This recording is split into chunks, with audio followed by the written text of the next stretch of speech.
Hi everybody, I want to talk today about prayer again, and today I want to talk from Joshua 17. I'm going through Joshua in my quiet times, so that's why most of these videos are on Joshua at the moment. Anyway, Joshua 17. It says the land was given to the tribe of Manasseh, Joseph's first son. And then it talks about Manasseh's children, so we'll just skip that bit for a minute.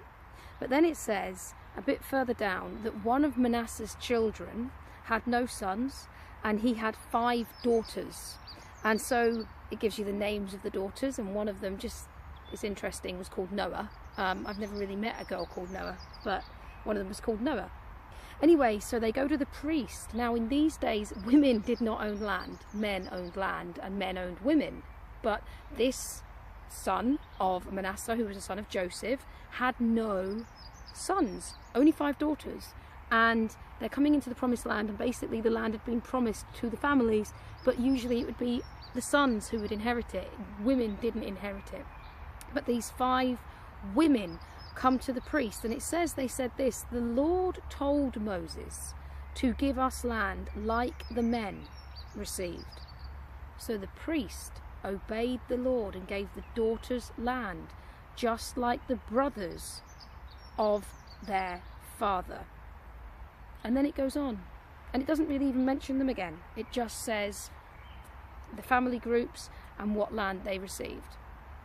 And what is incredible is that verse 6, actually, it does mention them in verse 6, but that's only a couple of verses down, because this is verse 3, 4 and 5. So then verse 6, it says, the daughters of Manasseh received land just as the sons did. Gilead was given the rest of the families of Manasseh. Gilead was given to the rest of the families of Manasseh.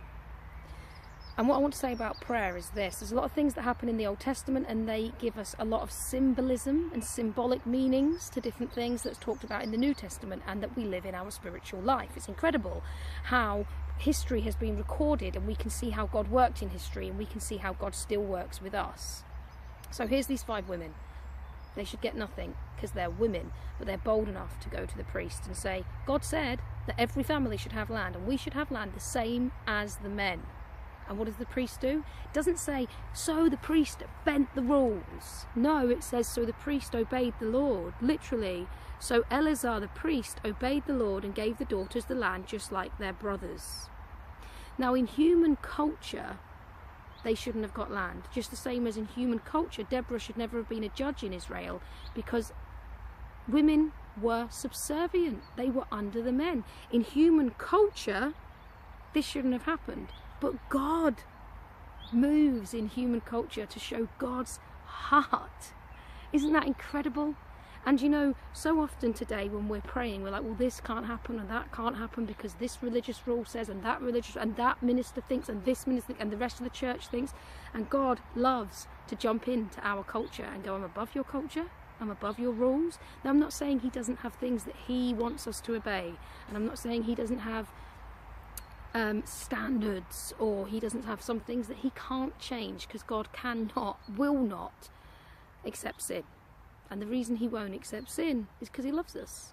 He doesn't want us to sin. It's bad for us, and it's bad for our relationship with him.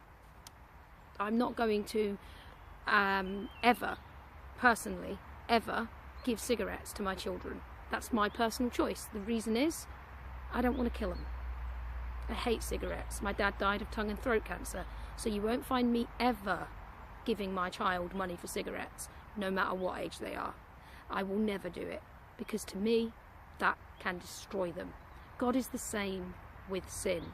I have the privilege of helping to look after a child, and the wonderful privilege that this is to me has taught me so much. I used to look at the Old Testament 10 Commandments, and I would see, firstly, a God that says you shall not and you must not, and then I used to think, that's not the God I know. I know him, the Spirit of God doesn't speak to me like that. And then I began to say, well, I think it must be please don't. And if you read the verses before, it can look like that. I brought you out of Egypt, please don't do this, don't take yourself back into slavery, you know, don't commit adultery, that's going to cause so many problems, don't steal, don't this, don't that, because there's consequences to your sin, I don't want you to have these consequences. But when I got that little boy, there was one day when he had lied, and he had caused a bit of trouble because of it, and I looked at him and I said, you will not lie, because you are mine, and you will not lie. And I suddenly felt God say to me, and you won't lie, because you're mine.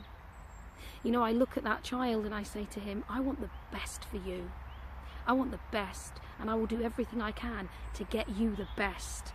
And you will have the best, and you will be the best. You are mine, and you will not lie, and you will not have the worst. And it's with that intention that he gives us his commandments. You're mine. You will not lie. You will not commit adultery. You will not steal. You will put me first, because you will have the best. It's with a wholly determined love that God does these things. So, when we look at today's world and we look at even Christian culture, I want to encourage us in our prayer life to not look at culture, to not think, oh no, he can't, oh no, he wouldn't. Go to him and say, God, would you? God, can you? Would you? May you? Really?